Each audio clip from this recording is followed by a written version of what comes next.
আসসালামু আলাইকুম। তো ভিউয়ার্স কেমন আছেন?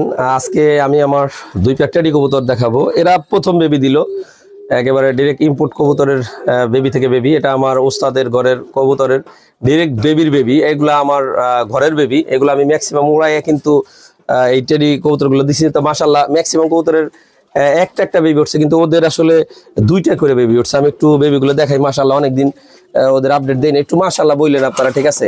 এই যে দেখেন মাশাআল্লাহ, এই যে বেবি দুইটা, এই যে এর মা বাবা, এই যে মাশাআল্লাহ। আর এই যে হইলো বেবি দুইটা, দেখেন মাশাআল্লাহ। তো বেবি দুইটা আমার খুবই পছন্দের বেবি, একেবারে রুষ্টপুষ্ট সুস্থ হয়েছে। আর এই যে হলো মাদি কবুতরটা, দেখেন এই যে মাদিটা দেখেন মাশাআল্লাহ। এর পায়ে একটা ট্যাগ লাগানো আছে, এর প্রথম বেবি, আর এদেরও প্রথম বেবি। মাশাআল্লাহ কেমন হইলো পেয়ারটার, কেমন বাচ্চা কাচ্চা হইলো বা কেমন উঠতে পারে।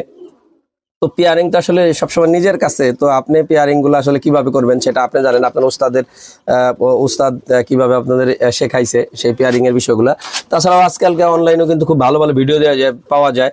তো এই ভিডিও দেখে চটক দেওয়া ভিডিও না, এটা আপনার নিজস্ব অভিজ্ঞতা বলতে একটা ব্যাপার আছে। তো সেই অভিজ্ঞতাটা আপনারা নিজেরা কাজে লাগাবেন।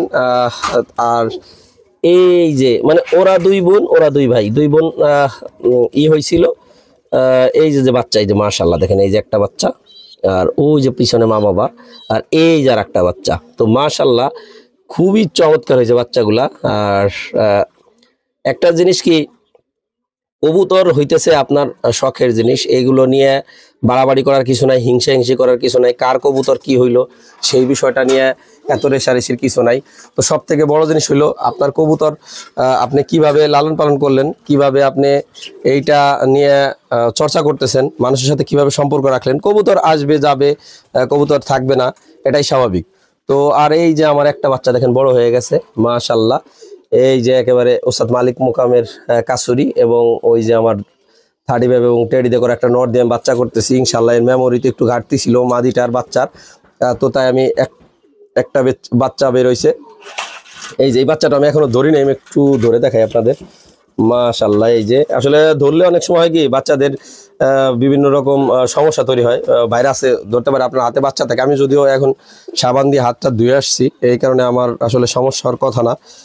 তো তারপরেও কবুতর হইতেছে সেন্সিটিভ জিনিস, এগুলো সবসময়ের জন্য মানে করে ধরাই ভালো। আর এই যে একটা বেবি হয়েছিল, এরা ভালো খাওয়ায় না, এদের একটা বাচ্চা মরে গেছে। এই বাচ্চাটাও যে খুব মানে শক্তিশালী হয়েছে বিষয়টা তা না, খুব ভালো খাওয়াইতেছে না।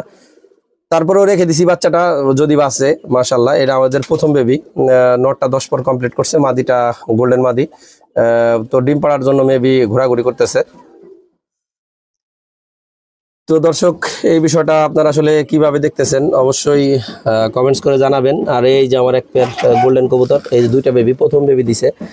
তো এই সবগুলো আকাশে দিব ইনশাল্লাহ, আপনারা দেখতে পারবেন। এই যে নটটা আর এই যে মাদিটা, ইনশাল্লাহ খুব ভালো ভালো দুইটা বেবি উঠছে। সকলে আমার কবুতরগুলোর জন্য দোয়া করবেন এবং সকলে ভালো থাকবেন, সুস্থ থাকবেন। আল্লাহ হাফেজ।